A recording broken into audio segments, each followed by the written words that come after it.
Assalamualaikum warahmatullahi wabarakatuh. Selamat siang ya buat teman-teman semua dimanapun Anda berada.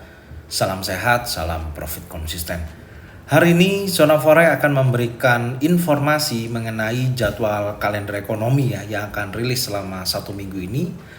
Khususnya dari tanggal 3 Januari sampai dengan tanggal 5 Januari.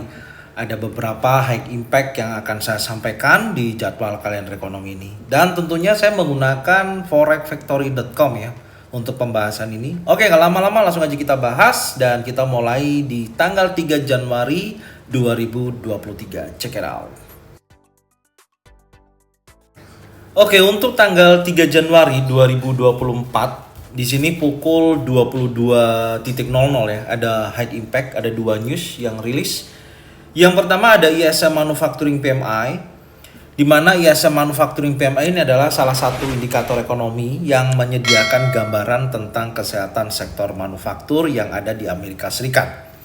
Jadi kalau kita lihat dari datanya, ini ada kenaikan, di mana previousnya data sebelumnya 46,7%, forecastnya adalah 47,2%.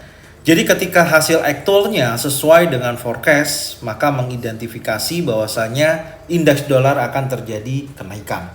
Tapi kalau aktualnya ternyata di bawah forecast bahkan di bawah previous, maka menunjukkan negatif terhadap indeks dolar ya, atau indeks dolarnya akan terjadi penurunan. Dan kesimpulannya karena datanya di sini menunjukkan forecast lebih tinggi dibandingkan previous, ada kenaikan 47,2%. Otomatis akan berpengaruh terhadap indeks dolar. Ketika aktualnya sesuai dengan forecast, indeks dolar akan terjadi penguatan atau positif terhadap indeks dolar itu sendiri. Yang kedua, data high impact GLTS job opening. Jadi GLTS job opening ini juga pengaruhnya sangat besar ya, di mana GLTS job opening ini adalah salah satu survei ya, lowongan pekerjaan dan perputaran tenaga kerja. Ini adalah survei yang dilakukan oleh beberapa statistik Amerika ya, atau BLS yang ada di Amerika Serikat. Tujuan dari survei ini adalah untuk mengumpulkan data tentang jumlah lowongan pekerjaan yang ada serta perputaran ya tenaga kerja dan jumlah pekerja yang direkrut atau dipecat. Otomatis ini sangat berpengaruh juga, salah satu data mengenai tenaga kerja ya. Kalau kita lihat dari datanya, di mana previousnya adalah 8,73 juta ya, forecastnya ada kenaikan sebesar 8,85, dan ketika aktualnya mengidentifikasi angka lebih tinggi ya, di atas forecast atau sesuai dengan forecast bahkan previous, maka menunjukkan positif terhadap indeks dolar. Tapi kalau data aktualnya di bawah forecast, maka menunjukkan negatif terhadap indeks dolar. Dan di tanggal 3 Januari 2024 dari ISM Manufacturing PMI dan GLTS Job Opening di pukul 22.00 menggambarkan angka positif terhadap indeks dolar. Selanjutnya kita akan membahas di tanggal 4 Januari 2024. Untuk tanggal 4 Januari 2024, di sini yang pertama rilis pukul 2 dini hari ya, ada FOMC meeting minutes. Tentunya di sini akan ada pembahasan dari Federal Reserve ya, yang terakhir kita ketahui, di mana si The Fed sendiri di sini mempertahankan suku bunga sebesar 5,5% untuk pertemuan ketiga berturut-turut pada bulan Desember tahun 2023 kemarin. Sejalan dengan ekspektasi ya, namun mengidentifikasikan bahwasanya tahun 2024 akan menurunkan tingkat suku bunga atau memangkas tingkat suku bunga sebesar 75 basis point di tahun 2024 ini. Dan beberapa indikator pun mereka melihat ya dari data-data yang rilis di sini selama tahun kemarin, di sini menunjukkan pertumbuhan ekonomi di Amerika Serikat telah melambat ya. Dan peningkatan lapangan kerja juga lebih meningkat, artinya lebih bagus dibandingkan daripada tahun-tahun sebelumnya. Dan posisinya tapi mereka masih melihat bahwasannya inflasi masih cukup tinggi karena targetnya kan di angka 2%. Nah, di sini akan diperkuat kembali ya di pertemuan nantinya di tanggal 4 Januari pukul 2 dini hari, di mana nanti Jeremy Powell akan menyampaikan salah satu programnya atau persiapan untuk menyampaikan di mana di awal bulan Februari akan rilis tingkat suku bunga berikutnya, apakah akan dipertahankan atau akan memangkasnya. Tapi kalau kita lihat kemarin sudah sempat saya bahas ya di video Outlook XAU USD di tahun 2024, di mana dari CME Fed Watch Tools sendiri menunjukkan untuk awal bulan Februari suku bunga masih dipertahankan di angka 5,5%. Artinya tidak ada kenaikan untuk suku bunga itu sendiri. Jadi sikapnya masih dovish ya kalau kita perhatikan. Otomatis akan mempengaruhi terhadap indeks dolar, akan terjadi penurunan. Oke. Kemudian akan rilis pukul 20.15 menit. Di sini juga high impact, ada ADP non-farm employment change. Jadi kalau kita lihat ADP non-farm employment change ini adalah sebuah indikator ekonomi yang dikeluarkan oleh automatic data processing atau ADP setiap bulannya. Indikator ini mengukur perubahan jumlah pekerjaan di sektor non pertanian yang ada di Amerika Serikat, atau bisa dikatakan swastanya lah ya gitu. Jadi kalau kita lihat dari datanya, di mana kalau di sini sih forecastnya ini tidak keluar ya untuk ADP ini. Tapi kalau previousnya kan ada di angka 103 ya, ada di angka 103. Jadi kalau nanti posisi di mana aktualnya menghasilkan di atas 103, maka positif terhadap indeks dolar itu sendiri. Itu dampaknya ya yang akan terjadi nantinya. Tapi kalau nanti angkanya di bawah previous untuk aktualnya, ya tentunya negatif untuk indeks dolar. Artinya indeks dolar akan terjadi pelemahan. Forecastnya sih nggak tahu, ini nggak keluar ya. Nanti coba kita update kembali ya di sore, biasanya saya akan bahas untuk data kalender pasti tanggal 4 Januari. Selanjutnya untuk unemployment claim sendiri ya, data klaim pengangguran, atau bisa dikatakan banyaknya permohonan yang diajukan oleh individu yang kehilangan pekerjaan mereka ya, dan ingin mendapatkan bantuan dari pemerintah. Dan kalau kita lihat untuk data unemployment claim sendiri, di sini ada penurunan. Previousnya kan 218.000 ya, forecastnya turun sebesar 210.000. Jadi kalau actualnya sesuai dengan forecast, bahkan di bawah previous, ini menunjukkan positif terhadap indeks dolar karena Amerika berhasil menekan tingkat klaim penganggurannya gitu. Jadi berhasil ditekan, maka ya otomatis indeks dolarnya terjadi kenaikan. Tapi kalau angkanya naik di atas forecast, bahkan di atas previous, baru di situ menunjukkan angka yang dimana negatif ya terhadap indeks dolar, atau indeks dolar akan terjadi penurunan. Tapi kalau kita lihat secara keseluruhan dari klaim pengangguran ini menunjukkan positif ya terhadap indeks dolar. Jadi kita lihat nanti kalau data ADP non-farm employment change juga naik, kemudian unemployment claim-nya turun, maka di situ menunjukkan positif terhadap indeks dolar itu sendiri. Oke? Ini dari tanggal 4 Januari, dan selanjutnya kita akan membahas di tanggal 5 Januari. Untuk tanggal 5 Januari 2024 akan rilis pukul 20.30 ya. Di sini ada 3 data high impact. Yang pertama ada average hourly earning, terus kemudian ada non-farm employment change dan unemployment rate.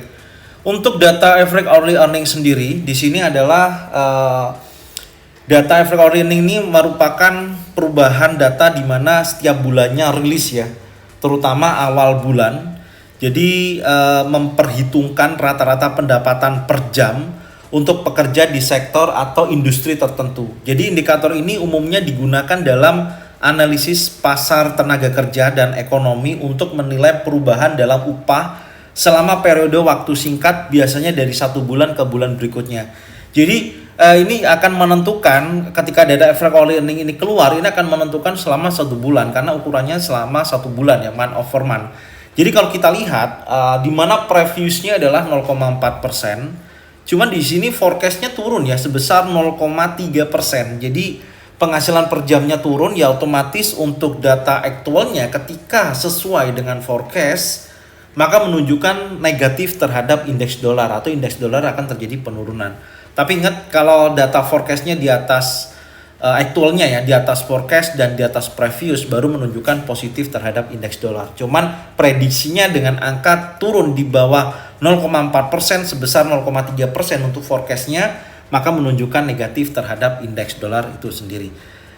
Kemudian rilis non-farm employment change ya atau NFP ya. Jadi non-farm employment change ini merujuk pada perubahan jumlah pekerjaan di luar sektor pertanian ya selama periode tertentu, dan ini adalah indikator ekonomi yang penting dan sering digunakan untuk mengukur kesehatan pasar tenaga kerja. Jadi ada hubungannya dengan JOLTS, job opening tadi secara nggak langsung, dan pertumbuhan ekonomi secara keseluruhan. Maka ini juga indikatornya si Jeremy Powell nih untuk melihat perkembangan kondisi ekonomi yang ada di Amerika Serikat.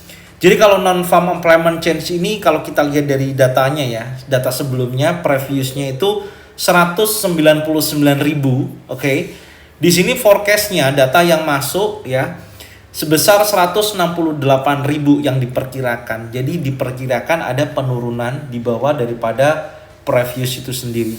Maka kalau kita lihat ketika aktualnya sesuai dengan forecast ya turun sebesar 168.000 untuk non-farm employment change itu sendiri, maka menunjukkan negatif terhadap indeks dolar. Jadi dari dua data non-farm dan average hourly earning ini menunjukkan negatif nih terhadap indeks dolar. Jadi hati-hati ya. Ini negatif terhadap indeks dolar artinya indeks dolarnya bisa terjadi penurunan. Untuk prediksinya ya, tapi kalau nanti di luar daripada prediksi tersebut ternyata hasil aktualnya di atas forecast bahkan di atas previous baru menunjukkan positif terhadap indeks dolar atau indeks dolar akan terjadi kenaikan. Oke. Selanjutnya untuk data berikutnya, unemployment rate ini di jam yang sama juga ya akan rilis. Jadi unemployment rate ini adalah istilah yang merujuk pada tingkat pengangguran dalam suatu ekonomi atau wilayah pada suatu periode waktu tertentu. Ini adalah salah satu indikator ekonomi yang digunakan untuk mengukur kesehatan pasar tenaga kerja dan tingkat ketidakpekerjaan di suatu negara atau tingkat penganggurannya juga diukur dari rata-rata unemployment rate ini. Jadi kalau kita lihat dari previousnya menunjukkan 3,7% ya dari data sebelumnya. Oke, kemudian forecastnya ini ada kenaikan 3,8%. Jadi rata-rata tingkat pengangguran ini naik. Kalau angka ini naik dan aktualnya sesuai dengan forecast ya kita ketahui sendiri, maka negatif tuh terhadap indeks dolar karena banyak orang angka rata-rata penganggurannya meningkat gitu loh.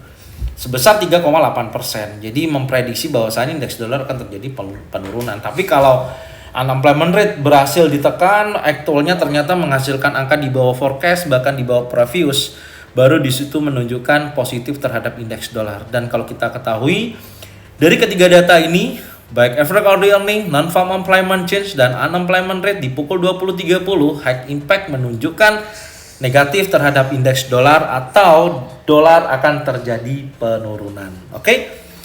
Dan kemudian pukul 22.00 ya, di sini ada ISM Service PMI, ini data mengenai jasa yang ada di Amerika ya, dan ini juga pasti sangat berpengaruh. Kalau kita lihat previousnya adalah 52,7% dan forecastnya, prediksinya angka yang masuk sebesar 52,5%. Ya ketika angkanya sesuai dengan forecast ini juga menunjukkan negatif ya ketika aktualnya sama terhadap indeks dolar sendiri ini pukul 22.00. Jadi memprediksikan bahwasanya indeks dolar juga akan terjadi penurunan ketika aktualnya sesuai dengan forecast. Ingat, tapi kalau aktualnya tidak sesuai dengan forecast dan terjadi kenaikan di atas forecast atau previous baru menunjukkan positif terhadap indeks dolar. Itu aja yang bisa saya sampaikan ya mengenai jadwal kalender ekonomi yang akan rilis minggu ini, dan semoga informasi ini memiliki manfaat buat teman-teman semua. Dan saya cuma bisa mengingatkan ya ketika data rilis, kalau saya pribadi jangan dijadikan entry ketika rilis news karena itu sangat beresiko. Kita tidak akan tahu hasilnya dari data tersebut, dampak terhadap indeks dolar itu sendiri kadang juga berlawanan atau searah ya dengan perlawanan daripada lawan dari indeks dolar itu sendiri. Jadi sikapi dengan bijak ya. Kalau memang teman-teman merasa nyaman dengan trading buy news ya boleh-boleh aja. Yang penting selalu saya ingatkan untuk menggunakan stop loss ya, karena itu sangat penting dalam melakukan transaksi supaya dana Anda lebih terjaga dan tidak terjadi ditarik oleh market atau floating yang cukup besar. Itu sangat menyakitkan. Oke? Semoga bermanfaat dan tetap semangat di awal tahun 2024 ini. Semoga kita semua bisa mendapatkan profit secara konsisten setiap harinya, setiap minggunya, setiap bulannya. Thank you buat semuanya. Salam sehat, salam profit konsisten. Assalamualaikum warahmatullahi wabarakatuh.